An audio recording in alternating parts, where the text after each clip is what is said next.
Hello and welcome, everyone. Thank you for joining us here in the Zoom room and on our live streams from LinkedIn, YouTube, Facebook. We will get started very shortly. We just want to give people a few seconds to jump here into the Zoom or to tune into our live streams, and then we will kick things off officially. If you're in the chat or want to introduce yourselves in the audience, tell us where you're tuning in from. Feel free to connect with other attendees. It's always great to see where in the US or even across the world people are watching our webinars and events. So welcome again. Okay, let's get started for real now, kick things off. And looks like the chat is popping too. Welcome to One Designer, One Work. I'm Lishan Huang. One Designer, One Work is an online content series from AIGA, the Professional Association for Design. In each episode, we feature a different AIGA member who presents one piece of creative work that is personally meaningful to them. We look at how it's inspired them and shaped them as creative professionals. Before I introduce our guest speaker for today, a few housekeeping notes. First, just a reminder about our code of conduct, which governs this and all AIGA events. No harassment or abuse of any kind will be tolerated. If you want to refer to that, we'll post a link in the comments for that, but keep it nice and we'll be good. Next up, for folks in the Zoom, I see you're already doing this, which is great. Say hello in the chat, tell us where you're tuning in from, connect with your fellow attendees. If you're watching on one of our live streams, feel free to do that in the comment section as well. If you are in the Zoom, please direct your questions for Phim in the Q&A pod so we can keep track of those later on in the Q&A section. If you're watching the live stream, just type it in the comments and our staff will monitor that and surface any questions we can, time permitting. All right, now I will introduce our guest presenter for today. Phim Her has chosen to present on tarot decks as her one work today. Phim splits her time between being the founder of HAWJ Studio, a multidisciplinary design strategy and coaching studio, and doing business development strategy with Friendly Design Co. She was formerly a senior product marketing manager at the Washington Post. And prior to the Post, Phim was a senior designer at Politico. She's an alumna of Syracuse University, where she studied creative advertising and political science and policy. All right, I'm going to turn it over to Phim. We're going to kick things off with a reading, actually. Yes. All right. So with that, I hope y'all are okay with us jumping in, but Lishan volunteered to get a tarot reading so that you can see tarot in action. So hi, everybody. I will give you a more formal intro shortly, but let's just get into a reading. Lishan, is there a question you have or a theme that you would want us to do a reading on? It's okay if it's a general reading too. I'm moving to a new city next month, so that can be a general theme. Okay, all right. I'm going to start shuffling, and I think the question I'll ask is, what does Lishan need to know about this new city, new dream, new endeavor? If that sounds good with you. Do you want to name the city, or should I just keep it open-ended? I'm moving to Boston. Boston, that's exciting. I'll be in Boston shortly, so that's so funny. Small world. Oh, cool. All right, I'm gonna close my eyes, and when I do this, this is just me sending my antenna to your antenna, since this is a virtual reading. Promise it's nothing crazy or creepy. All right, closing my eyes. Dear universe, I'm here with Lishan. We want to do a reading about his next move to Boston. Can you give us any guidance regarding his move to Boston? All right, I'm gonna keep my eyes closed and just shuffle my deck. All right, let's see. Give me one moment. This is funny. One of the cards I was going to talk about has shown up in this reading, so this is good. Okay, yay. So this is the bottom of the deck energy. It's literally just the card found at the bottom of the deck when you're shuffling. This is the 10 of Wands, and it's telling you, let go of all the burdens and too much responsibility. Work smarter, not harder. I think this is probably just telling you a move is very exhausting, but stop letting it get into your head. Like, you're probably doing just fine, knowing who you are. You're very detail oriented. So I think you got this. Don't feel overwhelmed. Don't let it get to you. What I do see here is the Death card. This is not a scary card. It looks scary, but it isn't.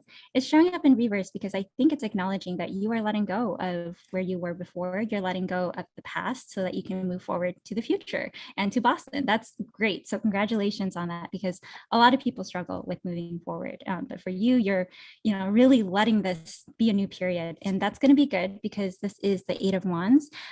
This represents success coming your way. You planted your seeds. So you were probably thinking about this move very early on.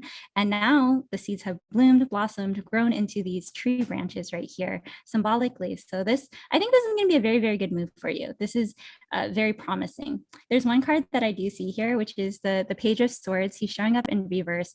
I think this is just reminding you, not to put you on the spot, but let go of old habits, bad habits, or anything that like you didn't like about the experience you were having in your last place. Don't take that with you into this new chapter. It's not going to serve you well. So for everybody, this is a little different. For you, I would say this is more just like,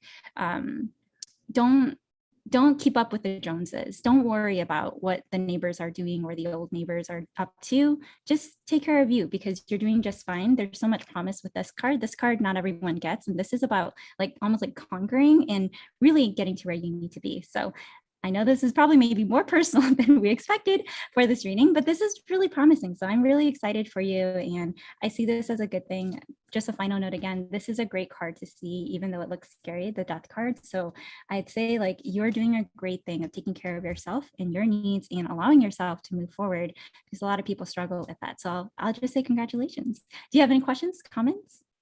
Thank you so much. I feel like it was really helpful to just kind of hear that and contextualized. We just met 10 minutes before we went on. So it was great to just get some outside perspective, because I feel like, there's obviously the logistics of a move that's very physically demanding, but there's a lot of mental stuff too, just thinking about the to-do list and the logistics and all of that. So I found that really helpful and insightful. Yeah, and with the card that said, think smarter, not harder. That's like, if you have 10 boxes to carry, don't carry all 10 at the same time. Just carry 2. It's okay to go back and do more. So that's like a simple one. I talk about that sometimes as like grocery bags, because we all tend to try to carry all 5 grocery bags at the same time. And at some point that milk jug's going to fall out or whatever, but we all do it. All right. So Lishan, should I start sharing my screen, or do you? Yeah, I'll turn it over to you to share your screen, and I'll come back to moderate the Q&A once you've finished your presentation. All right, perfect. All right, y'all, hopefully you can see my keynote. I'm gonna press play. Ping me at any point if for some reason something breaks down and you need me to kind of press restart again. All right, so hi everybody, my name is Phim Her. I'm based out of Washington, DC, and I'm so excited to talk about tarot with you because I have been reading tarot for the last couple of years, and partly actually because I was doing a lot of work with AIGA. There was one summer where I felt like, oh my gosh, I'm doing the most, but almost to the point where it's like just a lot. And so by that, I was like helping with DC Design Week. I was doing things with the DNI task force. And then on top of that, I was doing a lot of things on top of my full-time work outside of that with like the UN and other things. So I thought I need to take a moment and take a minute out. And so I was like, what can I do that's creative and fun, but that can like help me relax? And that thing was learning tarot. And so I'm happy that now I can kind of pay it forward and share what I've learned along the way with all of you. So today's goal is really to talk about demystifying tarot and looking into the world, what I think is one of the world's most misunderstood design systems, because what you probably don't know if you're not familiar with tarot is that in many ways it operates very similarly to design systems. So I'll get into that later. This next card is, or page was my reading for Lishan, but we've already done that, so I'll skip into the next section. But yeah, so before I go all in and tell you about the agenda for today, let's just acknowledge the spooky elephant in the room. And that's that tarot gets a pretty bad rep. There are cards like the Death card that I read for Lishan, cards like the Tower card and the Devil card that look really scary. And they make you, if you're not familiar with tarot, think that every single card in tarot is scary and doom and gloom and haunting, or it may even curse you. But the truth is there are a lot of other beautiful cards in tarot, like these ones, that even just visually, you can probably tell they don't have this doom and gloom like shadow over them. But again, a lot of times it gets overshadowed by these scary looking cards. So I just wanted to very briefly tell you a little bit about what these cards actually mean so that you have a sense that tarot is far from being surface level only. So I already talked about the Death card, so I'm going to skip over that and I'll get to the Tower card. The Tower card looks like it's all about catastrophe because people are literally getting like thrown out of this window. They're falling down head first. This Tower card isn't about saying your life is over. It's actually all about saying, hey, are you paying attention to the caution signs foundations all around you.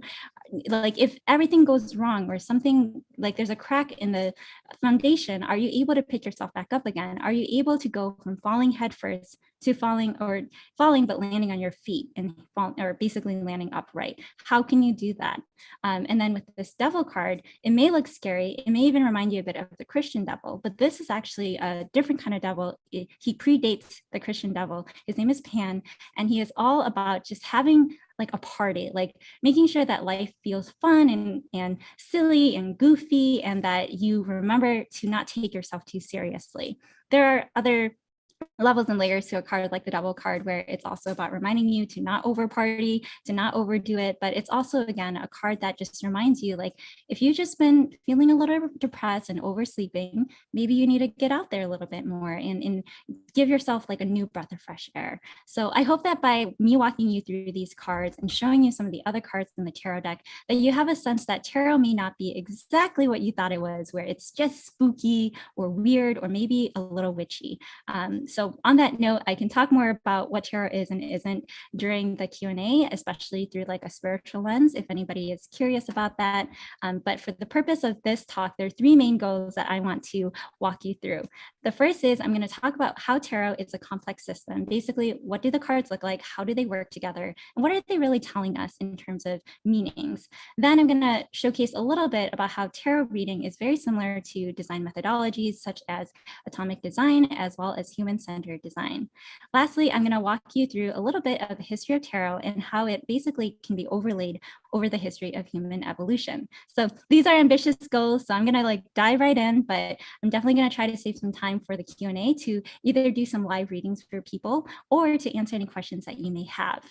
I also will acknowledge that I like to talk fast. I'm a New Yorker at heart. So Lishan or any of the AIGA staff members, if you want to come on at any point and say, Phim, slow down, that is okay with me. So with that, let's talk a little bit about tarot. You saw me already doing this motion where I'm just shuffling through the cards. How many cards are there really? There's 78 cards. It's a much bigger deck than your regular playing card deck. And honestly, I'm not a good shuffler. I had to really learn how to practice and like shuffle. And it's funny, I was coaching, oh, one of my cards fell, I'll pick it up later. But I was coaching the other day somebody on tarot reading, and he was like, how do I shuffle? And I was like, yeah, yes, it is tougher to shuffle. So if you're just getting started and you're like, why are there so many cards? Why can't I shuffle right? Don't worry, practice makes perfect. Okay, so let's talk a little bit more about the cards. When you are reading your cards, what it's known as is the spread. In other words, if you pull a couple of cards like this, I'm pulling 4 cards, this becomes a 4-card spread. That's what it's known as. And because there's so many cards, 78, you can basically have endless combinations of how these cards should be read and interpreted. So I put down 3 cards here to show you what a 3-card spread would look like. You saw me doing it live with 4 cards, but this can get more complex. There are 7-card spreads. There are special named spreads like a Celtic cross with 10 different cards, where each position, like the justice card that you see in the top left or the card on the far right, you know, where all of these positions have assigned meanings. I'm not going to take you through all that today because that would constitute another whole hour to walk you through all of those things. But all you need to know is that, again, there's 78 cards that you can pull them and put them and arrange them in a variety of different places and placements and formations, and that these formations and collective pictures basically of like 7 cards together can give you some sort of a deep meaning and answer to a question that you may have had, just like how I did for Lishan at the beginning with his move. All right, so if you're still with me, you may have noticed by now that there are a lot of repeating symbols throughout the tarot deck. I'm going to jump back to the last slide that I had just to walk you through it a little bit more. You'll notice on the bottom corner, right-hand side, there are 2 cup cards right here. There are swords in these 3 cards right here between the Justice card, the Queen of Swords, and the Page of Swords. So there are a lot of repeating icons, in other words. What are all of those and what do they mean? Here they are right here with the wand card right here, a pentacle, a cup, and a sword. And if I were to take it one more layer deeper, going back to the idea that tarot has all this wisdom embedded inside of the cards, beyond just having wisdom, tarot also has themes that are embedded into the cards. So anytime you see a wand, which is basically a wooden stick or a staff, that is going to be representative of career and ambition. And if you also pay attention to astrology, this represents a fire sign like an Aries. Then moving forward to the pentacles or the coin that you see right here in the second card, this represents earth signs. It also represents stability and a standard of living. So what's the difference between these two cards? A lot of times people who are starting out get a little confused because wands and pentacles almost seem similar since they almost seem like they're both obsessed with money, but that's actually not the case. Wands are focused again on more of ambition and status and power, whereas pentacles are more obsessed with saying, hey, am I gonna like have food to eat at the end of the day? Will I have a roof over my head? So as you can see, those are two different things. One is like, do I have power? And the other is like, will I get by? Do I have enough of my necessities to survive? Then moving forward, because you don't just need money, you don't just need ambition, there are cups and swords. With cups, this is all about love, dreams, romance, creativity. And then with swords, it's all about wisdom, communication, and truth, and trusting your intuition. As you can see, there are a lot of big themes here, overarching kind of like human experience type themes that you can see in the cards. But then there's another layer that I want to talk about, which is hierarchy and numerology that you can find within any traditional tarot deck. There are a lot of cards here. And what I'm trying to show here is that this is a full set of wands in the minor arcana. I'll tell you what the minor arcana means shortly, but all you need to know is that there are 10 numeric cards called pips, as you can see here, starting with this 2 of the Roman numerals. This is actually, the aces are ones, but all this to say there are 10 numbered cards in the tarot deck per element. So the wands, the cups, the pentacles, and the swords. So these are pips, they're numbered again, and you'll see the Roman numerals throughout the tarot deck. And then also beyond that, there are other cards called court cards that I'll get to shortly. But first, let's talk a little bit more about what are pips, what are numbers, and why is there numerology embedded into tarot? Numerology, regardless of what element you see, like the pentacles, the swords, etc., represents a certain kind of stage or milestone that someone may be at. So the twos collectively are usually talking a little bit about polarities, a little bit about binary thinking, or yes, no, should I go this way? Should I go that way? And so I'm just going to quickly walk you through these, and then I'll move forward just out of the interest of time. But this 2 of wands, for instance, is again about ambition. And it's about somebody saying, hey, I've conquered 2 things. That's why they're 2 wands. But even though the world's in my hand and the world's my oyster, somehow I want more. I want to go out there again. Then this 2 of pentacles is all about, wow, I'm really good at juggling. Like, look at all these coins in my hands, but which thing do I want to prioritize most? And then with this 2 of cups, again, being about love and romance, this is all about saying, oh, wow, like we can come together and 2 forces are stronger than just one. What would it be like to have a partnership with the other person? Lastly, with this 2 of swords, this is all about decision making. Remember, swords are about communication and intuition. So it's about saying, all right, I need to retreat, go inside myself, think through what's next, and then figure out how do I come out of this with an answer in hand and in mind. So that may have been a lot. There's no quiz at the end of this. I just wanted to show you that, again, there are numbers that mean things, and as these numbers add up, they get to different things. So if you think about the 2s as 2 forces coming together, and that's one milestone, the next milestone is, are these forces going to be stronger together or not? So you'll see, for instance, this 3 of cups right here, the third card here, is about people being jovial and happy together. There's good cooperation here.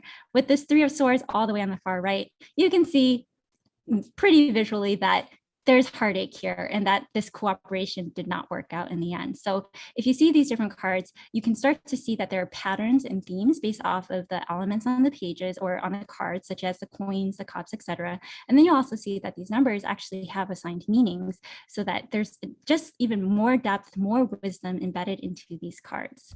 Again, so much more than just spooky vibes. There's so much wisdom here, and I hope that this is leaving a strong impression on you. But yeah, so with that said, we just reviewed the pips, aka the numbered cards in the minor arcana.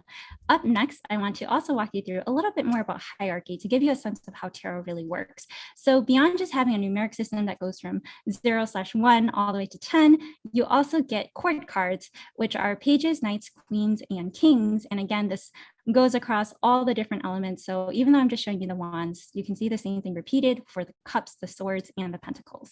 So What does hierarchy mean within the tarot?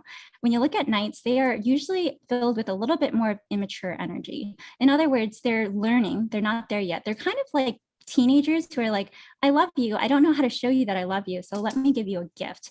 But this gift, I jokingly say, is from the dollar store as opposed to like a diamond from somewhere else. Of course, gift giving is just one of the many love languages. So this is just purely a joke from me. But I hope that this gives you a sense that like there's a little bit less maturity between the knights versus the kings, where the kings are much more with it. They are established, they're dominant, and they're on top in terms of the tarot hierarchy. So the final thing I'll note is that tarot does not care about gender the way that you may expect. Tarot assumes and understands that everybody has a dominant masculine energy, like a king inside of them, as well as a dominant feminine energy, a queen. In other words, tarot understands and acknowledges the yin and yang of life, and that everybody has a little bit of both of these things. So if you see this and you happen to identify as like a cis female, that's okay if you get a king card. It's just acknowledging the inner king inside of you, AKA saying you are on top of this. All right, so I know that is a lot. I hope that didn't overwhelm you too much. Again, we just went through the pips, and then we just went through also the court cards right here. And then up next, after I've told you all these things about these elements and the pips and the court cards, how does tarot actually work together now that we know how the cards look and what the cards mean individually? To do this, I'm going to walk you through two different design frameworks and how this relates to tarot design. First off, we're going to talk a little bit about atomic design. So if you are a product designer, you will already know some of this, but at a high level, atomic design is basically almost like a scientific way of thinking, right? You start with a tiny element, an atom, then this atom joins others and becomes a molecule. Then it constitutes an entire organism. And then at some point you get to templates, pages, and much more established custom designs working off of these atoms, molecules, and organisms. How does this relate to tarot? If you think about it, the elements that I just showed you get added into all these different kinds of like classes of tarot cards. And so rather than just talking in the abstract, I'm going to visually demonstrate this to you. If you think about the atomic design system through the lens of tarot, this is what it ends up being. Elements are what I've already shown you with aces of, with wands, pentacles, cups, and swords. But then those become, like I showed you earlier, the pips with the numbers, and then the court cards. But then there are also these cards called trump cards.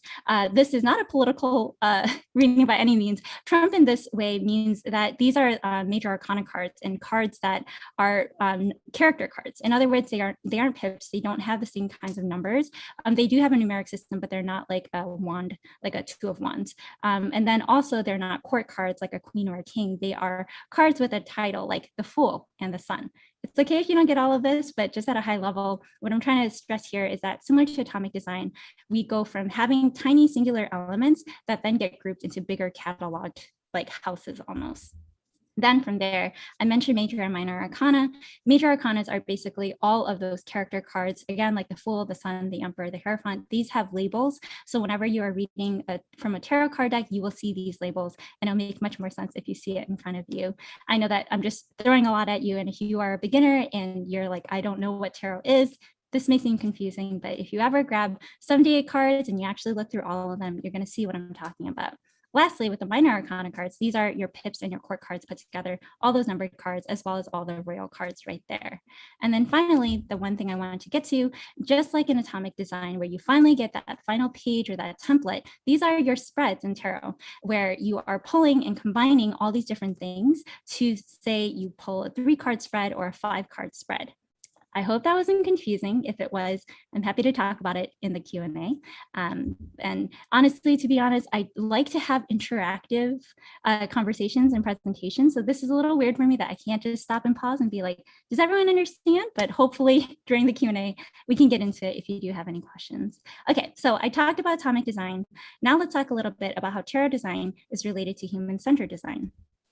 When you think about human-centered design, usually the first thing in your head, or at least in my head that pops up, are affinity maps, which are basically the post-it exercises that we do. So imagine that these little circles are post-its on the wall. And then as you are doing your affinity mapping, at some point you start to theme things out and color code them, or draw a little star or move them around and say, oh, I see these common like themes within certain ideas, certain insights. I'm going to start to put them together, house them together, label them so that it's clear, and then draw some clear insights from them, right? That's like human-centered design in a nutshell.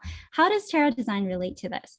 Tarot design is basically human-centered design, just visually, because let's say you pull a 6-card spread with lots of different elements on each of these cards. If you start to sort and theme them out in the same way that you do human-centered design, you're going to start to see patterns. You're going to start to see hierarchy, everything that I talked about earlier, and you're going to start to see themes of meanings. So within that 6-card spread, now that I've moved it and labeled it, you'll see that there's one major arcana card that is about justice.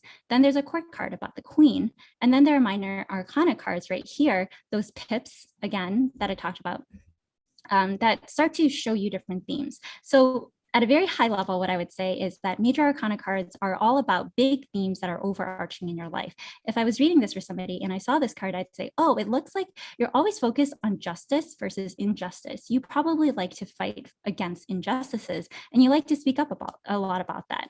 That's also probably why this Queen of Swords is pulling up, because the Queen of Swords, as you can see from her body language, she knows how to speak up, and she also has the Sword of Wisdom in her hand, and she's not afraid to use that and to wield her power to say, I'm speaking up against these injustices. Now, with these other cards that you see here that are minor arcana cards, I basically pull them out as 2 separate categories to really explain the context of what's happening in the pictures. You can see with that first set that's blue that it's very conflict ridden, with the 5 of Wands in particular, where everybody's fighting with each other. This is basically about egos fighting with each other. Then with the second set of minor arcana cards, with all these cups that you see on the right hand side, you see a lot of mindset like resetting right here. These are cards about somebody who is crying over spilled milk within that first card right here, the 5 of Cups. And then this is the 7 of Cups in reverse, where somebody is feeling very daunted by the prospect of having to make a decision and choosing which cup do I want. So these are, in a way, mindset cups or cards that are focused on saying, okay, so if we're acknowledging that there's a lot of conflict right here, there's an injustice right here, how are we going to move forward? Are we going to choose to cry over spilled milk, or are we going to finally make a big decision and say, we're going to go in this way, this is what's next for us? This is basically how you can read tarot cards similar to human-centered design. Again, where you're thinking about, okay, there's some sort of story here. I don't know exactly how it works. Let me start to sort things out by category and figure out, is there a story that I can start to grasp from, whether it is about the major arcanas, the court cards and the stories they're telling us, or about the smaller minor arcana cards and the kinds of pictures that they are showcasing us, the elements in there, and what do all these elements mean? How can we basically find wisdom within all these cards? That is a very quick overview. I hope that it wasn't too confusing, but again, I welcome any questions during the Q&A. Okay, so for our last portion of this talk, I want to talk a little bit more about the history of tarot. And so there's a lot going on here. And I label this as a spooky thought because I think it is spooky. Oftentimes, I think when we approach tarot, we think of tarot as just something where it's like, tell me the future or explain the past to me. But we don't really realize that tarot is actually something that is symbolic of human evolution. So I'll talk about what this means as we go along, and I'll explain more of all the lines that you see here as we go along. But first off, let's just look into it. When we talk about tarot and tarot's timeline, usually we think of the Rider-Waite deck, which is actually the deck that I have in front of me that I read for Lishan. And this deck is all about just having the traditional tarot card symbols, right? Like this is like the established standard deck. Any new deck that has formed since then, like I will grab this one, the Marigold card deck, this cat tarot deck, etc. All these cards are like even though it's cats, these designs are based off of the Rider-Waite deck, which is this deck right here. So all this to say, usually when we think of tarot, we think of this deck and we kind of safely assume, did it just start out with this deck? Well, this deck was started in 1909. It was published by Rider-Waite, a publisher and a writer who really cared about a mix of astrology, but especially of tarot and mystical things like tarot. And then it was also illustrated by someone named Pamela Coleman Smith. I'll get back to her shortly. But again, usually we think of tarot as something that was published in 1909, but tarot has a very rich history and it starts way earlier, all the way, in fact, in 100 BC in China. During the Han Dynasty, paper was invented. And before then, there weren't tarot cards because there was no paper, right? So when you really look at the history of again, tarot, it really starts with the history of humanity, our evolution in using modern tools such as paper. And so starting off in China in the Han Dynasty, that was when paper was invented. Then move forward to the Song Dynasty. That was the first time where humans were documented or historically documented as playing with paper card games. Again, this is in China, which kind of makes sense since it was one of the homes of paper being invented. And so during the Song Dynasty, they didn't have tarot cards, but they did have paper playing cards with a lot of beautiful visuals, similar to what you would see in a tarot card. And so by the time that it hit the 1300s, during global trade, these paper cards that were created in the Song Dynasty in China, they started traveling more towards the West and elsewhere. So they first started traveling to India, where then India started iterating on these card designs. Then they eventually made their way to Egypt and through a lot of different Muslim nations, just due to the era that they were in. And then by the 1300s, they finally started showing up in Italy, thanks to this global trade, and especially thanks to the Egyptians for bringing this over.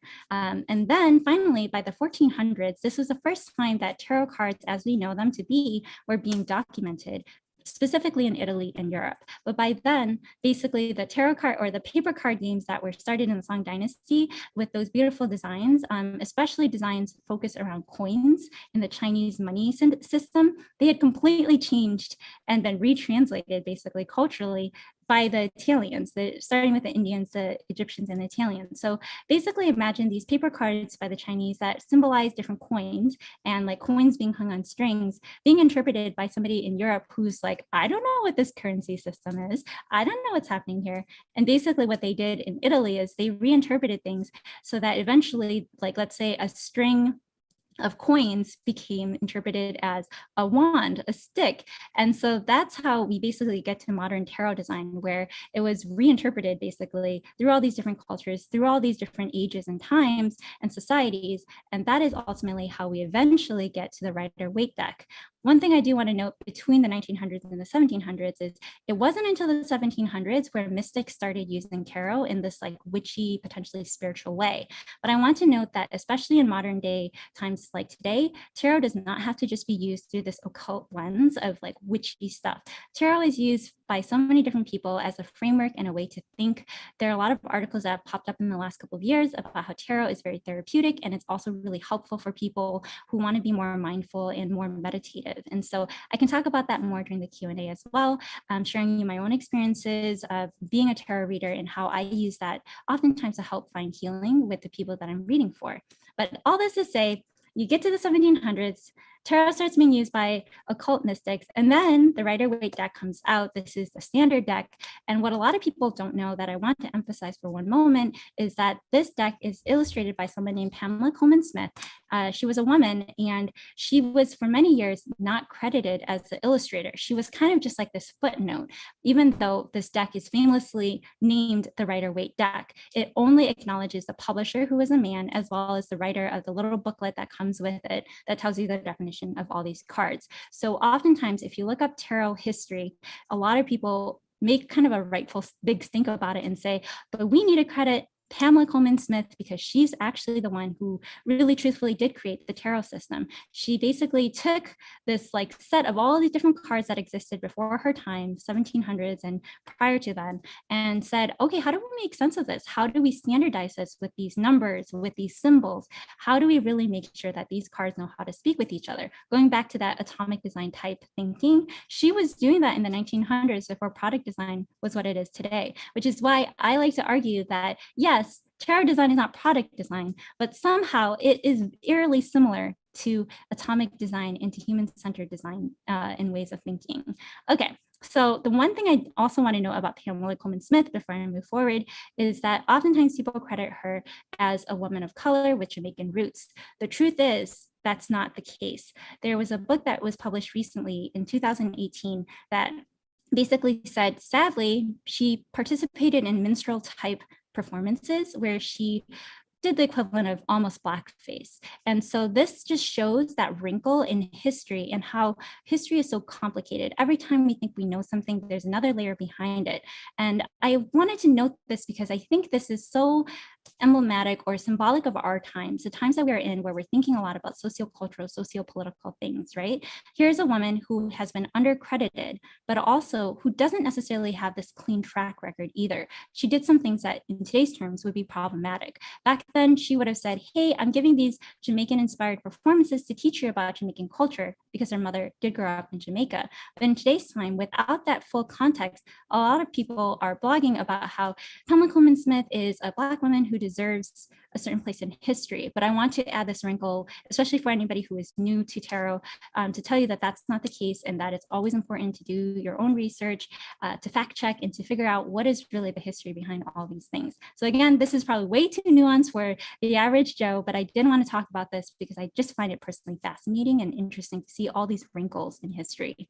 Okay, so even though I said the Rider-Waite deck was published in 1909, it wasn't popularized until 1971. This is when its copyrights changed, and then more people were allowed to basically print these decks and reinterpret them in whatever design, fashion, and style they wanted to. So this deck wasn't popularized until US Game Systems basically took it upon themselves to start publishing it and to start to create really interesting designs on the back of the tarot decks, like this one right here. The last thing I want to note within the history of tarot is that tarot has continued to evolve even during our generation of being around. In the 2000s, all the way up till now, tarot has continued to evolve in all sorts of ways. Now people are blogging about it, people are YouTubing about it. And in the 1900s, they would have been like, what's YouTube, right? Or what's a webinar? Why is Phim talking about tarot? So that's the interesting thing right there. The other thing I want to note is that tarot has continued to evolve as the digital revolution has also evolved. We've gone from just blogging or going to new media such as video to also having full-on tarot products such as tarot apps. So it's very interesting that our design industry itself has had an active role in helping talk about tarot, helping evolve the way that tarot is being used in the world. Also, I will note, I hope my mic isn't picking it up, but they're definitely doing some sort of landscaping outside. So forgive me if you hear all that noise outside my window.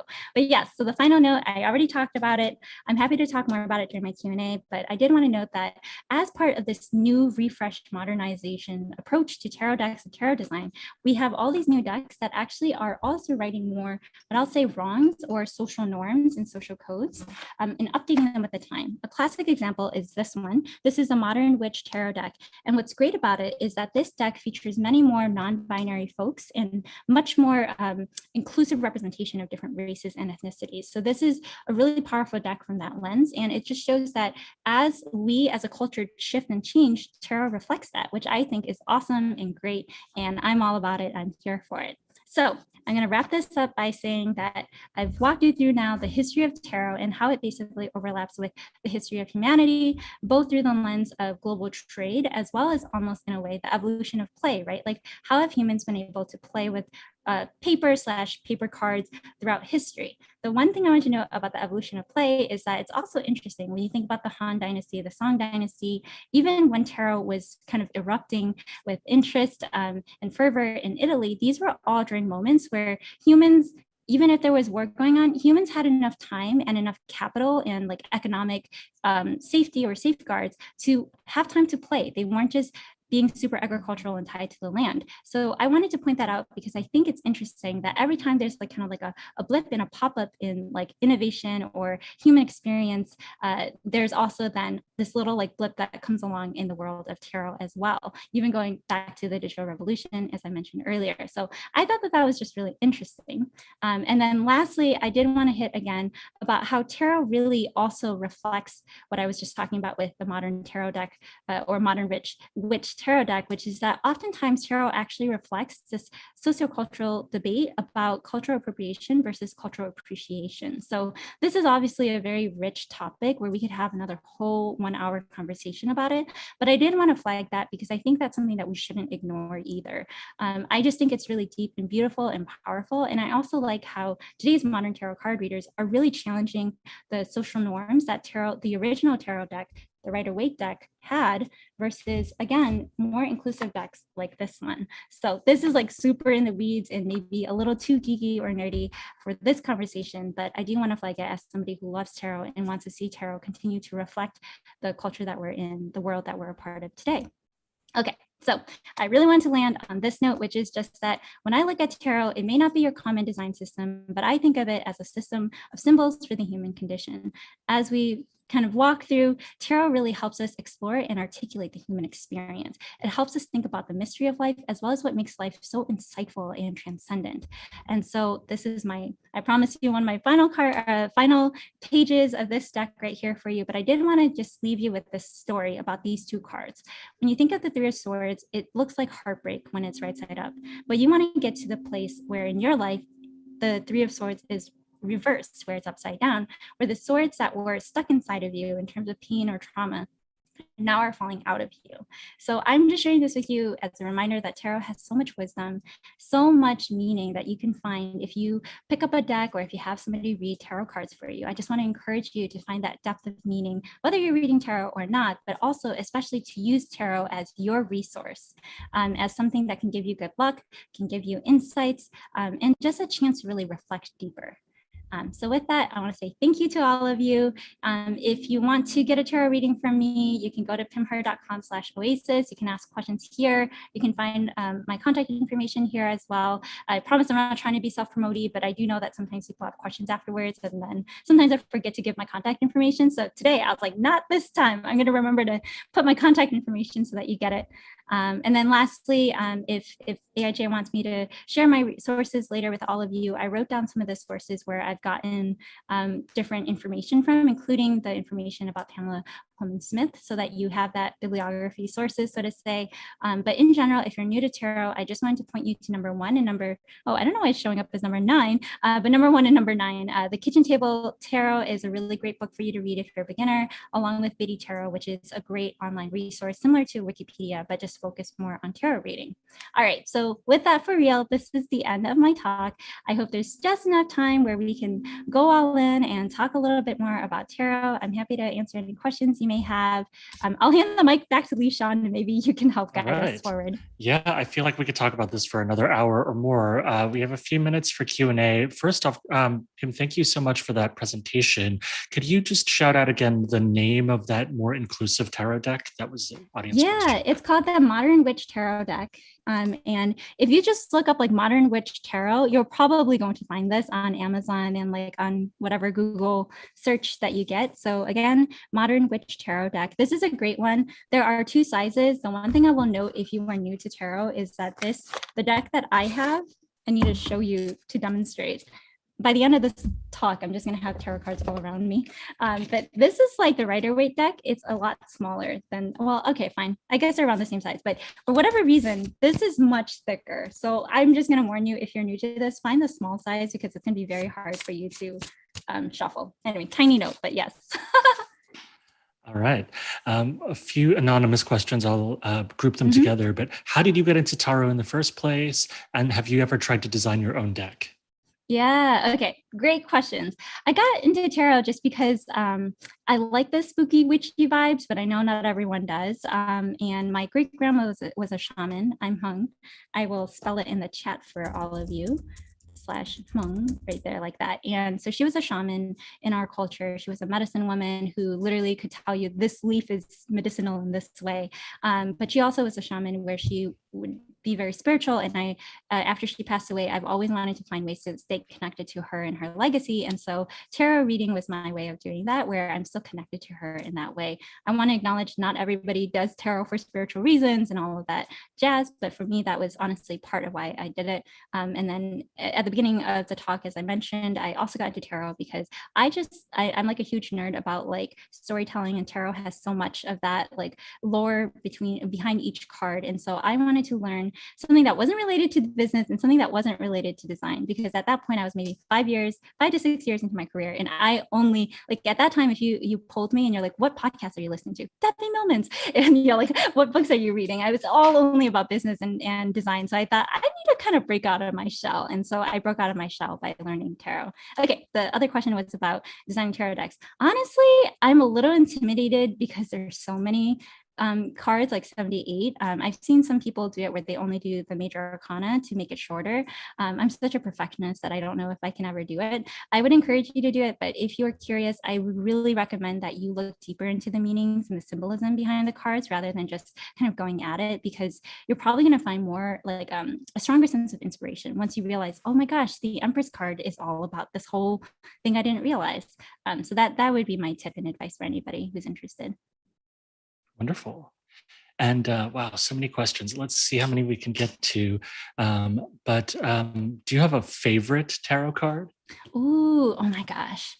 You know, it's funny. I don't know if I guess selfishly the star card, because I'm an Aquarius and that card represents Aquarians. And so, or Aquariuses, it's the one where there's basically almost like an angel in her hands kind of dipped in water.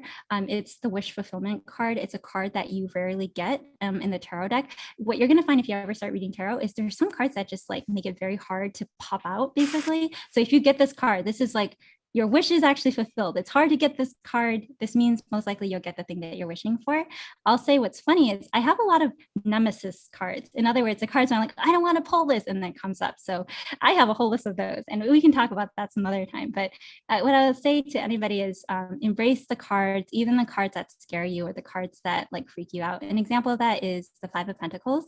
I know we don't have a lot of time, so I won't talk too much in depth about it, but that one is like, there's a couple and they're stranded outside on a wintry day outside of like a cathedral. It's nighttime and one of them looks very sickly. And so every time I look at that card, it scares me. And it's known as the lost consciousness card, which means fear of loss, consciousness of saying poverty is real. It's always going to be a risk and a threat. And so anytime I see that card, it scares me a little. And to be real, I also started a relationship a couple of years ago, and every now and then I would get it and I'm like, is this about a breakup? Obviously it isn't necessarily, but you know, those things trigger you. So I'll say I don't always have a favorite card, but I do have a lot of nemesis cards, but obviously jokingly. And let's see, let's take a couple more. Does the design of tarot cards influence your other design work? Oh, that's beautiful. Honestly, not exactly, but it sharpens my brain. In other words, because I'm always doing human-centered design when I'm reading those cards, it just keeps me focused and it makes me really think about what are the common themes, what are the storylines, like, am I thinking about this through the right lens? So I was not just talking about human-centered design to like kind of shoehorn design into this. This is really my approach to reading. Wonderful. All right, let's do the last question then. Can you speak a little bit more about the healing side of tarot? Yeah. Oh my gosh. Okay. So to me, tarot is just, as you saw, even when I was talking with Lishan earlier, if you made it to that part, like tarot is very comforting. It acknowledges when you come with a question, it's acknowledging like, wow, everybody needs empathy first off. Everyone's going through something and everyone just wants to seek guidance, right? So if you look at tarot through that lens already of understanding that there's a reader who's here to be a conduit of advice from the universe or from however the cards get picked out, if you believe in like divine timing or divine messages, or even if you don't, you know, like there are 78 cards for some weird reason. If we pull up these 5 cards and we pull up another 5 cards, they're probably not going to be the same, right? So for some reason these cards have been destined to show up in your life, and then when you discover and look into the cards and their meanings, usually there's just such sound advice that you get from the cards. So I find it to be very spiritually healing, both as a reader to be able to give that to somebody, and then as the receiver to be like, to have that moment where I feel like I'm not alone and like somebody hears me, the tarot reader as well as the cards. And I will just tell you, there are times where like you get the most profound readings. Like oftentimes as a tarot reader, I get creepy things that happen. Like I'll be reading for somebody who I don't know, and I will immediately be like, did you just go through a breakup? And they're like, how do you know? And I'm like, well, the cards told me, you know? And so then it's like, let's dive into that. And so that's like the powerful, beautiful thing about tarot reading that I think a lot of people don't know, because they're focused on like the death card. Oh my goodness, you know? And so, yeah, like it's just really, really healing. Final thing I'll say is, even if you don't read tarot cards and you buy like a booklet that tells you about what each card means, you're going to find so much wisdom. So like, for instance, the Empress is all about like conception, like divine conception of birthing ideas into being. And it's such a card of encouragement. And then there are other cards like the Five of Pentacles that I talked about, where it's about fear of loss. And so these cards are just packed full of wisdom. So it's like spiritual wisdom, if that makes any sense. All right, Lishan, do you want me to read a couple of spreads for people, or what should we do? Yeah, well, let's see. If we have a volunteer, maybe we can do one reading for someone. Okay, I'm gonna go off camera for 1 second to pick up a card, but I'm still here. You can choose whoever and we can get started. All right, if anybody here on the line, if you raise your hand using the Zoom, we can get a Zoom person in here if anybody wants to volunteer. Okay, I'm gonna just go for the first person. Okay, can one of my colleagues allow Emily to turn things on? Yep. Thank you so much for volunteering. Emily declined to be promoted to panelist. Let's try that again. If maybe she clicked the wrong button. Emily, join us as a panelist, and then you can. Her hand is up again. Yeah. And we have Rosanna as well. Hi, Emily. Hi, Emily. Yeah, I definitely have time. We'll go to you need to, yeah. I think we can go till 11 Pacific, so we're good. Okay. Cool. Hi, Emily. All right. Hi, how are you? Doing good. Do you have a quick question that you want us to ask? No, I don't really have a question. I've just never gotten one before. So oh my gosh. Okay. All right. I'll just ask for general advice for you, and I'm happy to read your cards later on, like do a more extensive one. So and this is for anybody. I know I put down my website, but you can also just email me if you are curious about getting a book reading or like to book a reading. Okay, so Emily, I'm going to jump right into it. Close my eyes. Connect my antenna to your antenna, so to say. Dear universe, what does Emily need to hear right now?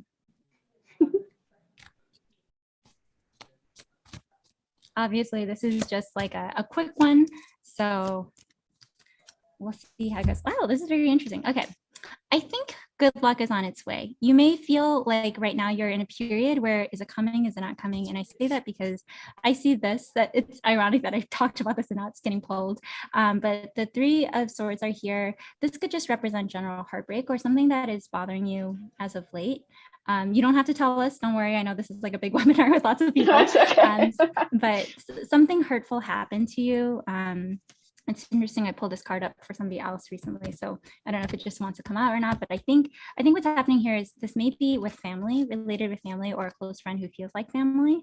And what I want to tell you is, oh, that's weirdly spot on. Sorry, go ahead. Okay, yes. And what I want to tell you, this is the creepy thing about tarot. What I want to tell you is it's going to be okay. I don't know how exactly, but you know, this is temporary. This, in whatever way, the healing will be there.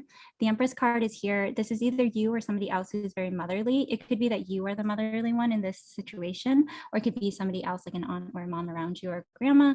And I just want to tell you, if this is about you or whoever this is, this person needs to remain very strong and in that motherly state of being. The Empress is the Queen of Queens. So use all your resources to make this solid and stable, and don't stress about this. Don't fret. The more you're distracted by this, the more the healing won't actually happen and take place. Again, I think good luck is on its way because the Sun card is here. So even though you may be crying a little or there's a lot of pain and conflict, just have trust that you are blessed and that good things will come. I know blessed could be a triggering word depending on how you feel about spiritual wording, but what this means is that the universe is shining down on you with this giant sun and this little baby. Think of this baby like Cupid, but instead of sending you arrows of love, it's arrows of good luck. You are being sent good luck and good blessings. All right, good luck. Take care. Wow. Yeah, go for it. Is the Sun the Leo card? This actually isn't. The Leo card is the Strength card with the woman angel, and like it's like a dog or a lion that you see her with. But this does, I mean, maybe Leo is related to the Sun. Like, I mean, Leo, this strikes as a lot of Leo energy. Somebody can correct me in the chat if I'm wrong, but from my memory, the Leo card is a Strength card. The Sun card does match Leo though, because it is so sunny. You see a lot of like fire sign energy here. So this is definitely like a fiery sun. Yeah. Gotcha. See, AJ saying Leo is ruled by the sun, but yeah. So, but I think in the tarot, the sign card for Leo may be the Strength card. I may be wrong, but Yes. That makes sense. There's That's a lot the of Leo line. energy. I just wanted to ask. Okay. Yeah. Mhm. Are you a Leo or is somebody a Leo in this situation? I am. Yes. So that's why Okay. I was wondering. Yeah. That makes sense. I'll say oftentimes when I read this, for some reason, it may just be a me thing, but whenever I read this card, it tends to be with somebody who has strong mother-daughter relationships with somebody. So I don't know if that's for your situation, but I'll also add that in. I'm not sure what's happening there with that energy, but I just always see that as a continued theme in my readings. I believe in your powers now. That was spot on. Thank you so much. Wow. Okay. Thank you. All right. I know we're almost short on time, so we'll roll through one more. Thanks, Emily, and thanks, Phim, for that reading. So we do have time for one more. So Rosanna, I think you were next up. Your mic is on if you'd like. Awesome. Woo-hoo. Hi, can you hear me? Hi, friend. And I see you, or I hear you. Yeah, this is so great. Okay, so my situation is this morning, I told my manager that I was leaving my position. Wow. It was a huge step. Congratulations. We talked about it before. Thank you. And I am surprised by how mixed my emotions are. And I think if possible, I'd love for this reading to kind of provide a different perspective of how to kind of move forward. Okay. Do you want this to be about your manager or just how should you move forward with your decision? How should I move forward? Yeah. Okay. All right.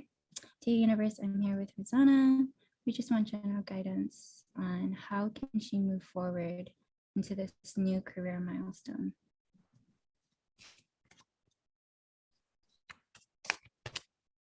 I know for you, I'm just like silently doing something, but I promise I'm trying my best to get moving. Wow, this Three of Swords just keeps coming back. It's so weird. All right, well, Rosanna, I'll go quick just due to time, but I think this reading is pretty spot on actually to your situation.